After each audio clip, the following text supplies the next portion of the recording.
বন্ধুরা, সবাই কেমন আছো? আশা করি সবাই ভালো আছো, আমিও ভালো আছি।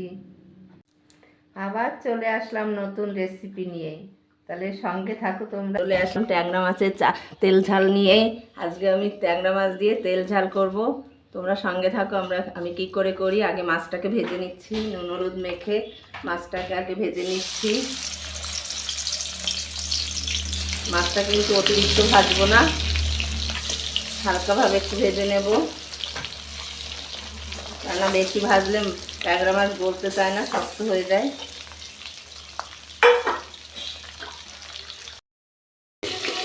মাছটা কিন্তু ভাজা হয়ে গেছে। আমি এবার ঢাকনি দেবো। এটা কিন্তু মাছ ভীষণ ফোটে, ঢেকে ঢেকে ভাজতে হয়। মাছটা ভাজা হয়ে গেছে, এবার আমি তুলে নেব।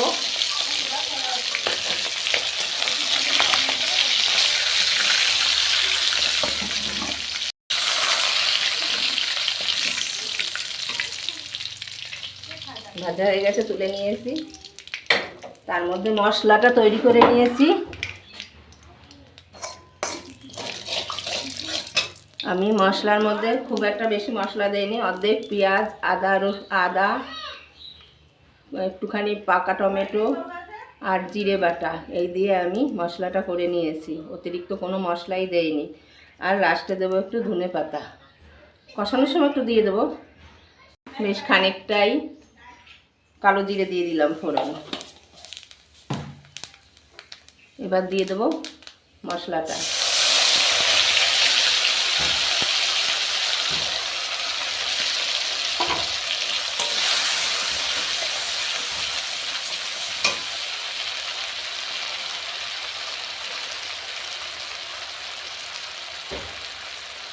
আর ধনে পাতাটা যেহেতু বাড়ির বিলতি ধনে পাতা, ওই জন্য এটা আগেই দিয়ে দিচ্ছি। এই পাতাটা একটু শক্ত থাকে।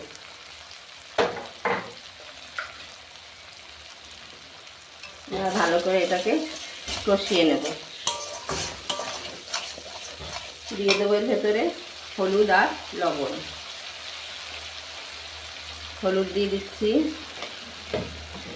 আর দিয়ে দেব স্বাদ মতো লবণ।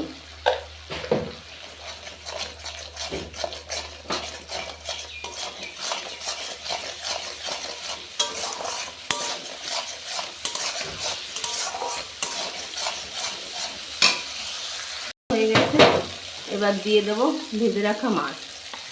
যেহেতু মাছটা শক্ত, এই জন্য আগেই দিয়ে দিতে হয় কষানোর পরে।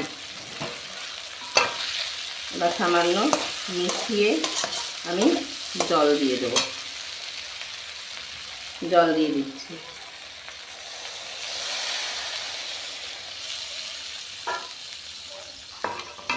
এটার ভেতরে গরম মশলা, ভাজা জিরে, গোলমরিচ এই দিয়ে ভেজে আমি গুঁড়ো করে রেখেছি। এবার একটু এই মশলা দিয়ে দেব, দিয়ে আমি নামিয়ে দেব। ট্যাংরা মাছের তেল ঝালে রান্না হয়ে গেছে।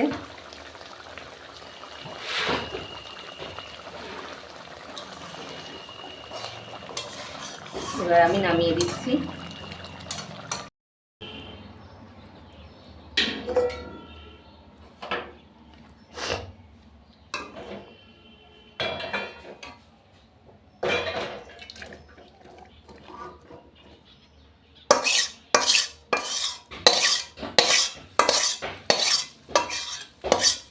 নামিয়ে দিয়েছি।